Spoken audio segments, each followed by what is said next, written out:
Welcome to episode number 270 of the Effortless Swimming podcast. Today we're talking about taking on the Cook Strait, the North-South Island crossing in New Zealand, and I've got a repeat guest. I've got John Hancock to join me on the podcast. Welcome, John. Kia ora, Brendan. How's it going? Very well, thank you. Look, you've just returned from having a successful crossing of the Cook Strait, and this has been something that's been a long time in the making, and podcast listeners might remember you from, I think it was last year or the year before that, had you on talking about your crossing of Lake Taupo and a successful crossing at that, which is about a 40-kilometre swim in the lake there in New Zealand. And even though the Cook Strait's a bit shorter, 22 to 23K from point to point, it's actually a more challenging swim. So we'll talk a little bit about that on today's podcast. But I just want to talk about the challenge that you set yourself, having a successful crossing and what goes into it. Because I know that there's a lot of people listening to this podcast who are into cold water swimming, or they're looking for their next challenge. Maybe they've done triathlon for a couple of years and they're looking for something else to take on. And I think something like the Cook Strait is certainly a big challenge that you can set yourself. And it takes a lot of preparation, takes a lot of good team members and support to help you do that. So I'd love to dig into that today. So first of all, congratulations on the crossing. And where did it all originate for you? Where did this goal come from? Yeah, no, it's a good question, Brendan. I think, anyone who's sad enough to have listened to my last outing on Effortless Swimming, I told the story about swimming across Lake Taupo. So Lake Taupo is it's the sort of hole in the donut that's the North Island of New Zealand. So it's an old volcano crater. And as you say, it's about a 40-kilometre diameter. And the reason I did that was just lockdown. You know, COVID meant that New Zealand's borders were closed really firmly for a very long time. And coach Phil Rush, who you've had on the podcast a few times, turned up to squad and he said, right, the borders are closed, so I'm going to have absolutely no international swimmers to work with this year. So if anyone wants to do any big swims, this is the year. So that was a project, and we talked about that before. But I live in Wellington. So Wellington's at the very southern tip of the North Island of New Zealand. And the crossing from the North Island to the South Island is the Cook Strait. And that's one of the 7 great ocean swims of the world. There's a series called the Ocean's 7. So that's the English Channel, Cook Strait, Catalina Island to Long Beach in California, between 2 of the islands in Japan. I can't remember what all the other ones are, but there's a bit of a movement around this now. So it has quite a bit of international celebrity, if you like. And that's completely unappealing as a project, frankly. But obviously, for me, swimming Cook Strait's quite an exciting prospect because that's where I live. So, and Phil's sort of system with people who aren't super experienced marathon swimmers is particularly, New Zealand swimmers. He gets them to swim Lake Taupo 1 year. That gives you sort of used to what it takes to get ready for something like that, and also the actual execution. So Lake Taupo took me 14 and a bit hours. It's a very long time to be wrapped up in your own head. But if that goes well, then he's prepared to sort of try and help you get across Cook Strait. So that was the plan. And then, of course, we had a second year with closed borders. So I thought, well, that's fine. We'll do that. So I trained up and did all the stuff. And the weather didn't behave at all, so we were ready and waiting, and then the tide window came and went, and that happened 3 times. So by the time we couldn't go on the 3rd tide window, it was so late in the season, the sea was really starting to get quite cold. So that was the point where we pulled the pin and thought, okay, well, better have another go. So I had a 3rd season trying to prepare myself for that. So that was this year. And I think with hindsight, it was probably quite a good thing that I didn't go last year. I was quite a lot better prepared, both physically and mentally, and in terms of sort of dealing with the things that are different about doing a big ocean crossing rather than just swimming in a nice warm lake. Let's talk about some of those things that you did to get prepared. First of all, the cold adaptation. How much better do you think you were with it this year compared to last year? And what were some of those things that you did consistently to just become more comfortable in the cold? Yeah. So, I mean, when I swam Lake Taupo, it was actually slightly warmer than 20 degrees for most of it. So that's absolutely fine. You can stop to feed, tread water for, several minutes, chat to people, and you don't really cool down at all. Whereas Cook Strait, even in the middle of summer, can be sort of 16 odd degrees. So that's cold enough that as soon as you stop moving, you start cooling down almost straight away. So one of the things we had to work on was feeding. So you want to try and feed as fast as possible, spend as little time as possible stationary, because obviously when you're swimming, you're keeping yourself warm. You've got this sort of heat pump system that your body's operating. And so the main change I made there was to just get rid of all solid food and just rely on liquids for the entire day. And there's quite a fun thing. So everybody's got advice for you when you do something like this, so you've got to use this sort of electrolyte or that sort of sports drink. And one of my friends who's Irish, she's really big on leek and potato soup. That's what you need to use. And I tried all these different things, and I said to Phil, so what's the strategy? And he said, well, I don't know if they still make it, but when I was swimming competitively, this is like mid-1980s, I used this stuff called Complan. And I went, oh, okay. So talking to one of my friends who's a doctor, and she said, oh, yes, I know about Complan. It's what I give all of my 85-year-old patients who can't eat.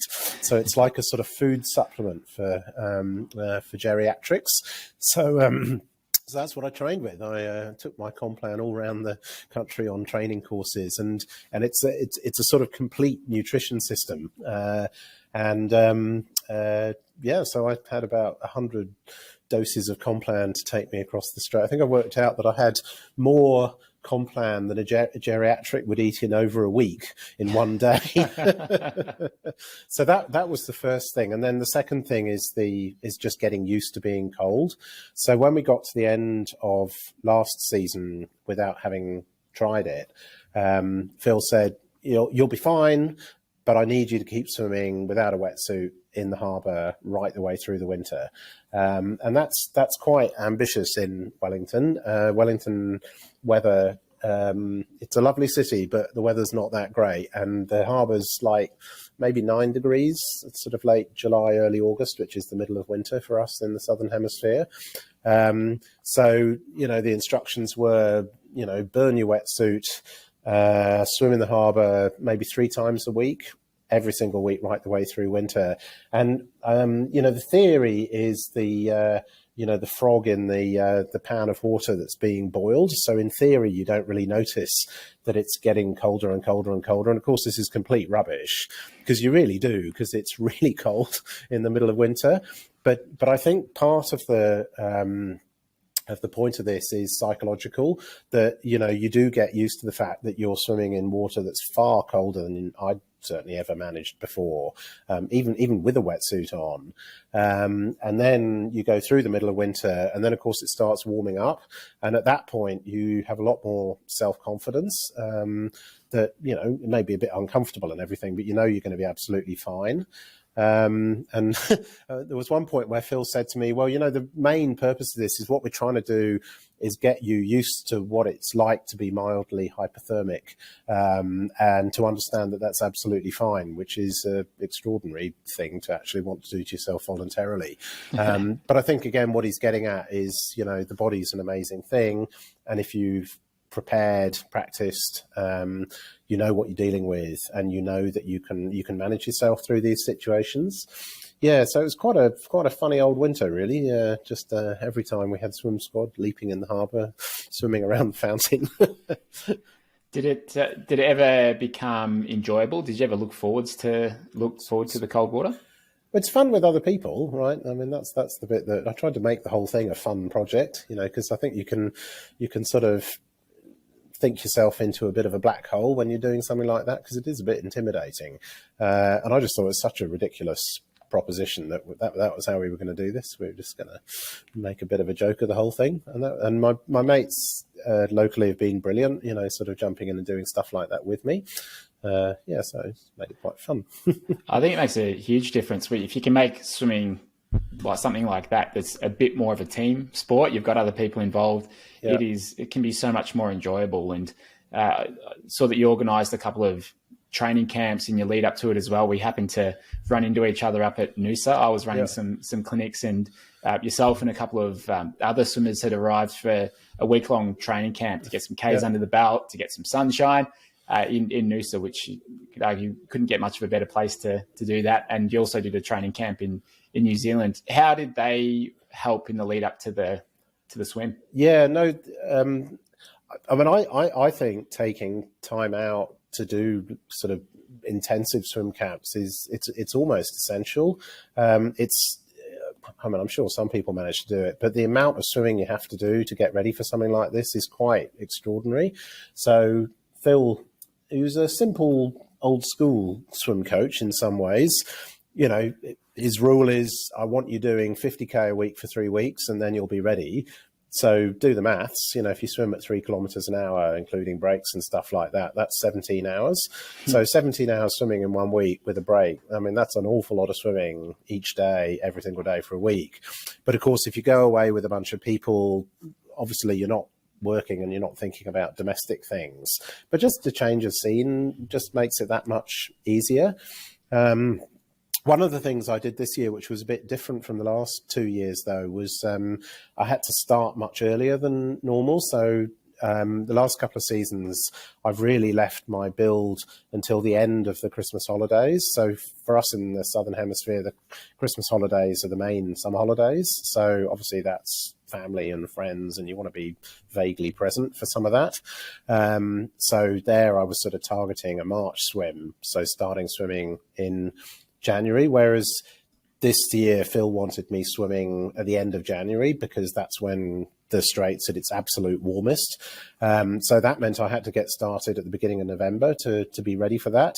And Wellington Harbour is still quite chilly early November. So that was one of the reasons we thought we'd go to Noosa in Queensland in Australia. It's a beautiful place, lovely conditions. And that was a brilliant way of kickstarting my whole program as well, you know, to have a whole week just to focus on swimming. I was quite surprised at how I cope with that much volume. And I think that's this thing I was talking about, that, you know, because it was my 3rd season, even though I hadn't swum an enormous amount during the winter, because we were focusing on the cold adaptation, I, you know, still had quite good strength endurance just from the previous 2 seasons, and then built off that. Then I did a cold water swim camp in the South Island in one of the lakes in the Southern Alps, which, you know, again, that's got a slightly different focus. And then we finished the season swimming in Lake Taupo, actually, which is where the New Zealand open water swim champs are. So we sort of tacked on 4 days, just a bunch of us all swimming in the lake together. And again, you know, mixture of open water, some pool work.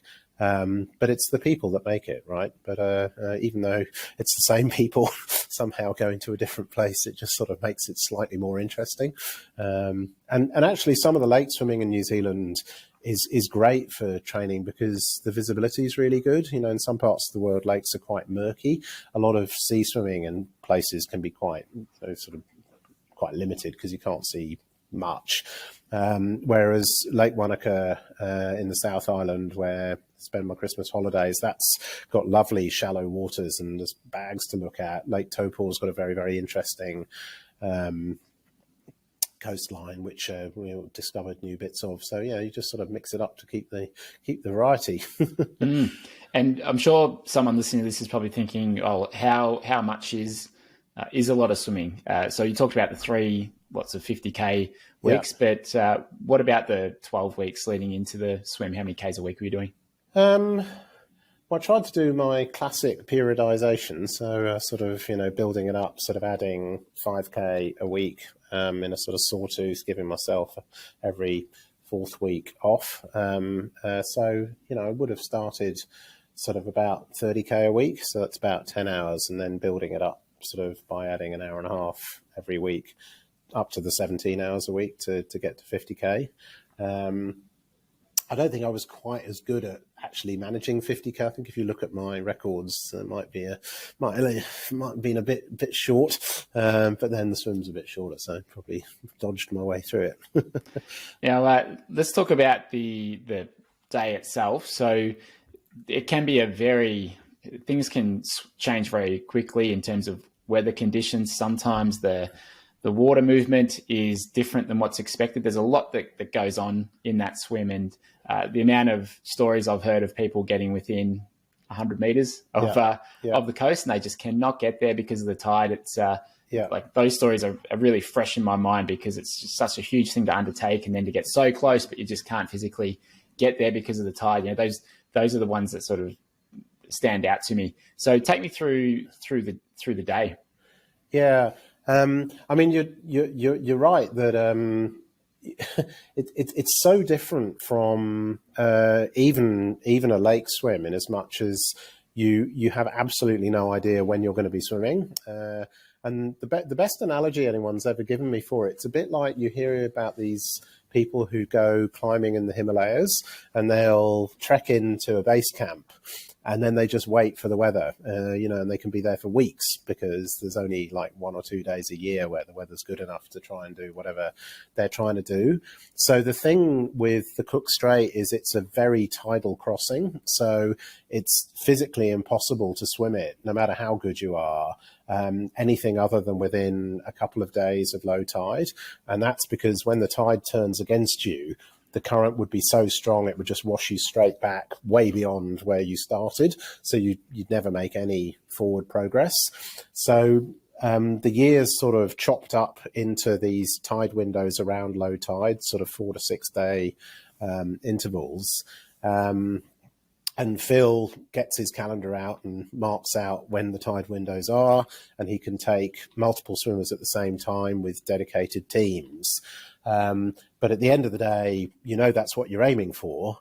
You can build and taper your way into the tide window, but you've still got absolutely no idea which day you're going to be going on, if at all. And of course, what happened to me last year is the weather was absolutely rubbish for not 1, not 2, but 3 tide windows. And so I was sort of ready to go, stood down, and this whole cycle repeated itself for 6 weeks, and then I still didn't get to go.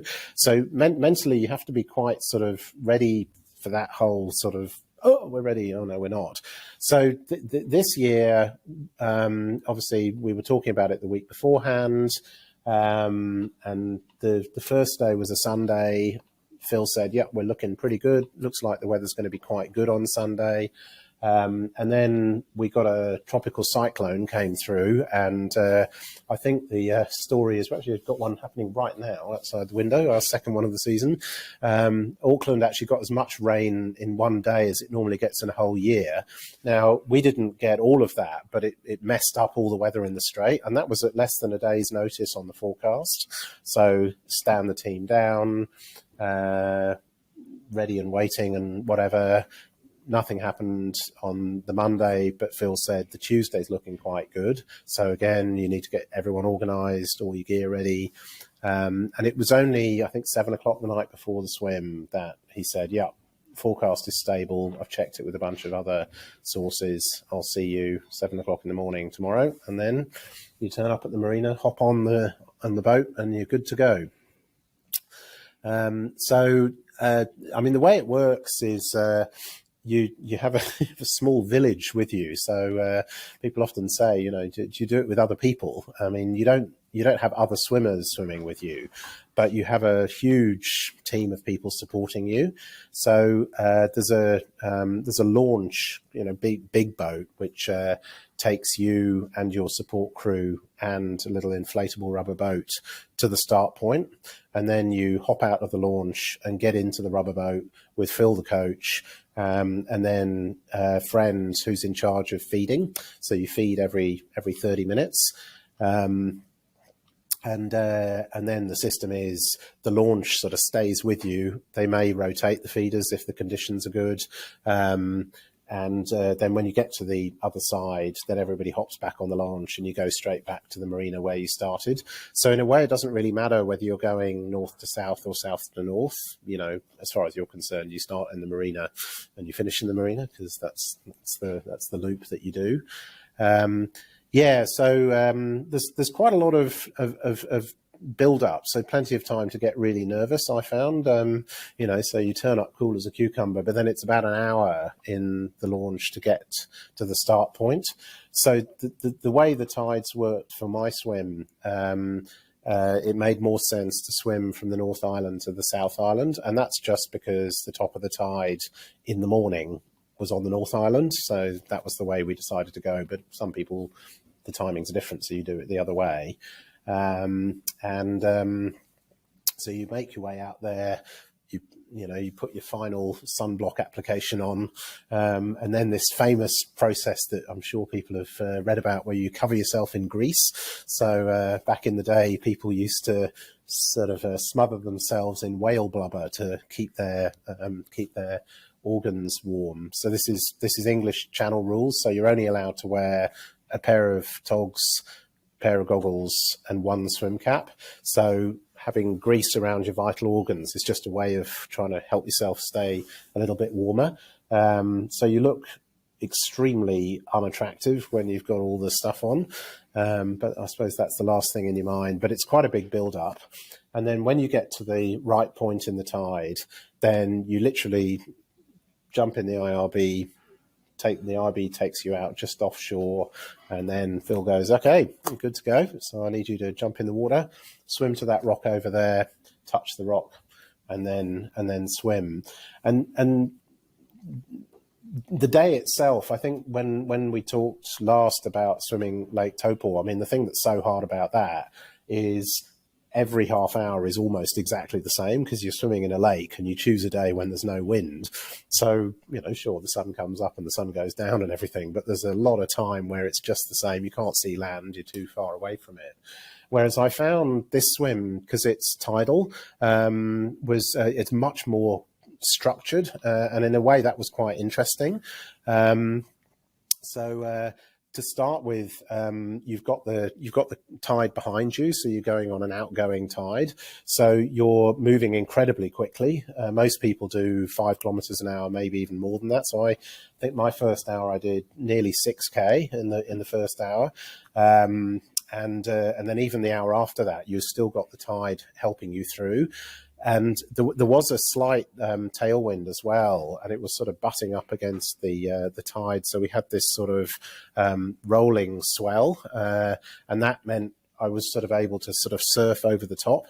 I talked about sort of a fantastic little message of good luck I got from a friend in Wellington, Casey Glover. So Casey's quite famous in the open water swimming world, because he's the record holder for swimming Cook Strait, and did this crossing, which is about 22 kilometers point to point in, I think it's about 4 hours and 40 minutes. So that's an average speed of over 5 kilometers an hour for the entire crossing. It's amazing. And he sent me this note, and it was very cryptic. And he said, if the swell's on your side, then surf across. And I wasn't quite sure what this meant. So I talked to my mates on the boat, and they said, oh, well, what he means is it's like surf lifesaving. You sort of need to come up out of the water and get on top of it. And of course, when I last saw you, Brenton, we were in Noosa, and the beaches in Noosa are very surfy. So my mate Sarah had shown me because I said, how do you do all this really cool surf swimming? So we'd actually practiced this. That was quite nice. And so the first 2 hours of my swim on Cook Strait, I was really thinking about, trying to sort of stay up out of the water and trying to use the swell to sort of give me a little bit of an extra help and get my lift to work with the surf. And then the sort of middle section of the swim, you sort of there comes a point where actually you're hardly moving at all because the tide turns against you. You can't really tell because you can't see any land. So I don't know, it's just water. And that section, 3 hours or so, that's more like lake swimming. And that's where you're really looking forward to each feed. You feed every half an hour. And, you know, a lot of the focus is on swimming correctly. So I was thinking, well, I was being told to think a lot about my technique by Phil, who was sitting in the IRB barking instructions at me every 30 minutes about engaging my catch and making sure I kept my stroke rate up and stuff. But then, Brenton, as you say, the sort of business end of the swim is the last 2 to 3 hours. So as you approach the South Island, in my case, people had warned me that there's a complex network of undersea channels at the bottom of Cook Strait. And in some places, the water from the bottom of the strait comes up to the surface. It's called an upwelling. And so you'll suddenly hit water that's maybe 3 or 4 degrees colder than it was even 20, 30 meters behind you. And that's quite a big surprise if you're not ready for it. And it's that temperature for the whole of the rest of the swim. So when my friend said to me, he said, oh, I just thought of it as being very refreshing. It's more than refreshing. It's really quite a shock. But it was great because I'd trained the cold water. I wasn't spooked by it. I knew I was going to be okay. But the other thing which you mentioned in your question is about this offshore current. So you've got, you know, it's not super strong, but it's definitely something you've got to work against. So, and this is the thing that prevents some people from succeeding, even when they're really quite close to shore. As you say, there's countless examples of people who are maybe even 200 meters from shore, and they spend 1 or 2 hours trying to get over the very last bit of offshore current and never quite make it. And with the cold water and increasing fatigue, there comes a point where you just start slipping, and then you slip and slip and slip, and then you run out of land, and then, you know, the swim's over. So the secret weapon I had there was Phil in the boat telling me when I'd been swimming for 5.5 hours that I had to pick my stroke rate up, engage my catch, and swim as though my life was depended on it for 2 more hours. So that was pretty hard. And he told me afterwards that he was obviously a bit worried about my core temperature. He didn't want me getting cold. Given that, you know, I've struggled with it and worked with it all season. And when I stopped for a feed, he leant down just to touch me at the top of my head. And he said, God, he's absolutely boiling. I don't think we're going to have any problem with him getting too cold, because I was working so hard. Apparently I had a face like a beetroot. So, so that worked.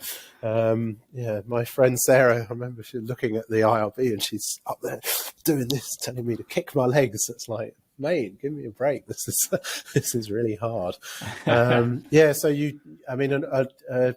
I think I said in my write-up, you know, at one level, it's quite an easy day because I just had to do what I was told. You know, I had, you know, Phil Rush, master marathon swimmer, my training buddy, Sarah, both of them just telling me, eat this, swallow this, do this with your hands, do this with your arms, whatever. But then, you know, you can only really execute if you've done the training.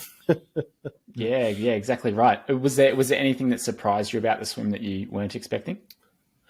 The thing that surprised me about this one, actually, is how the time went. I found the Taupo swim, you know, that was a hell of a long time to be inside your own head.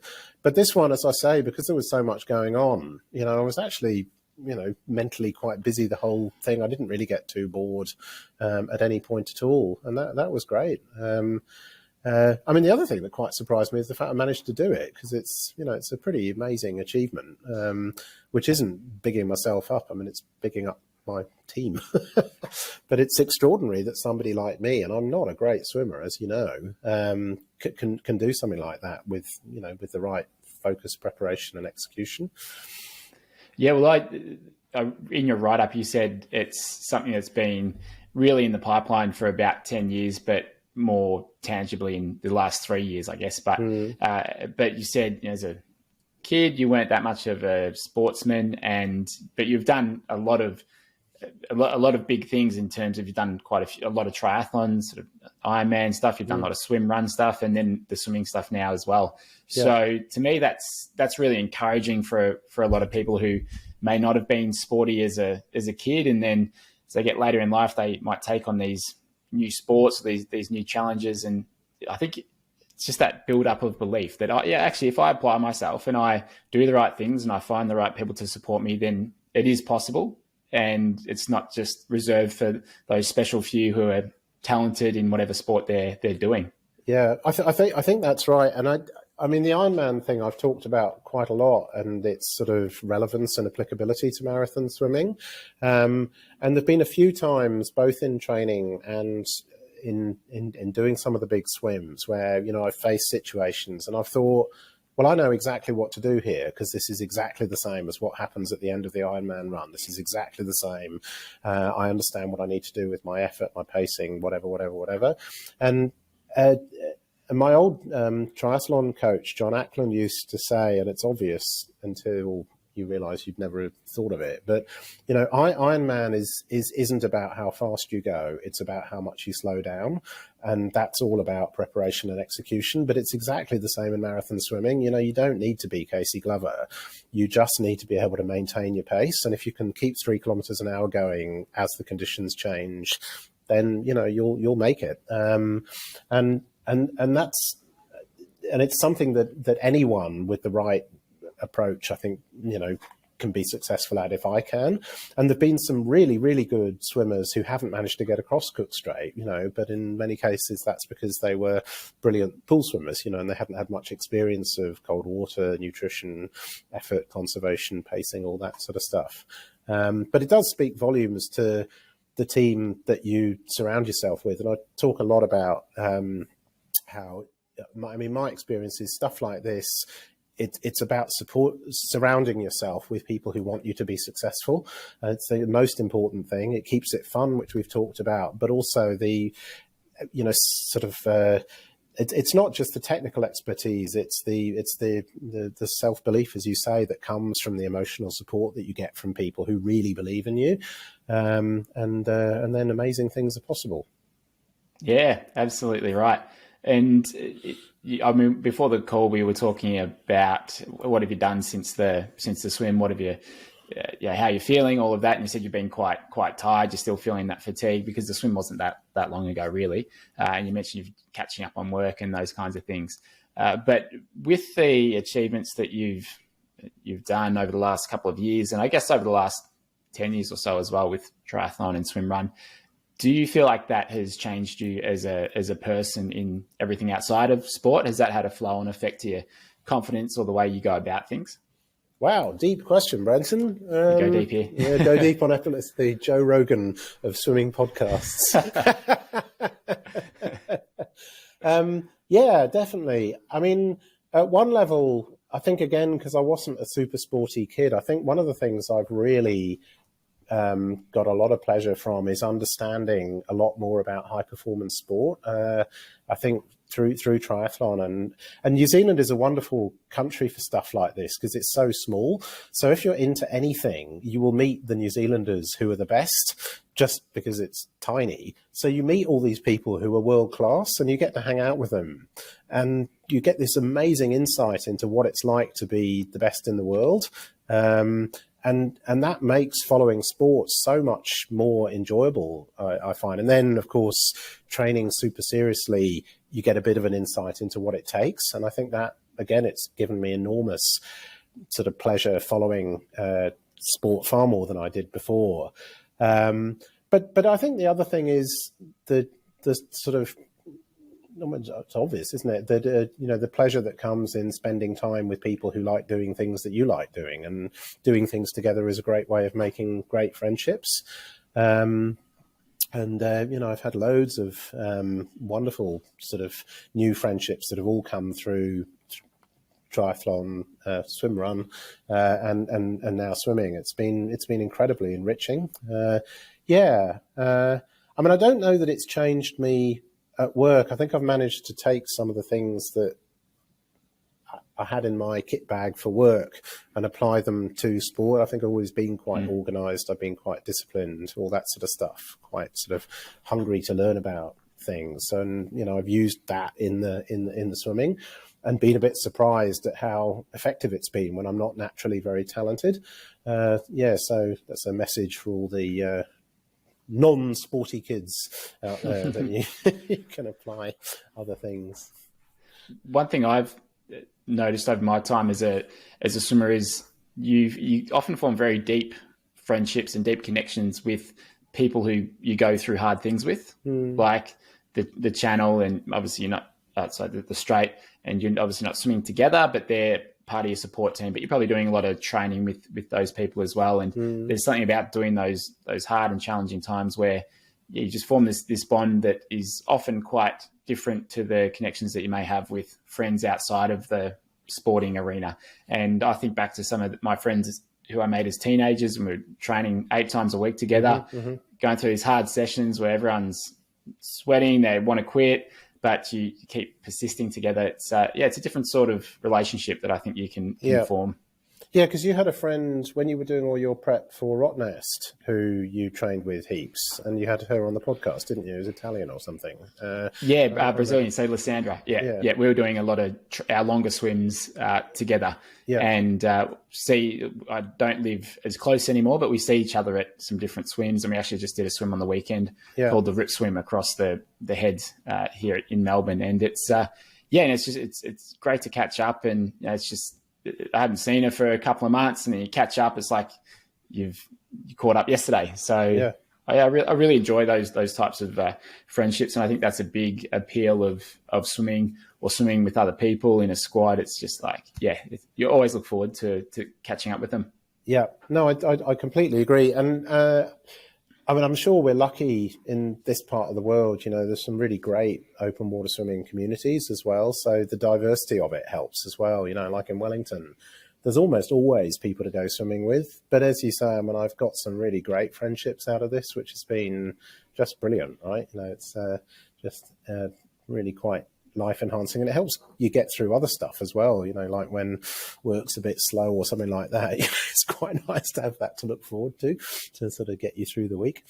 Yeah, absolutely. Well, John, I don't know if I want to ask you what's next, because it's only been a week or so since the swim, but I'm sure you've got something in the back of your mind, or are you just going to let yourself take a break and then see where the wind takes you? Definitely having a break. No, we start classes for my Te Reo Maori this month, so that's even harder than marathon swimming, because I'm absolutely rubbish at languages. So that's my next project.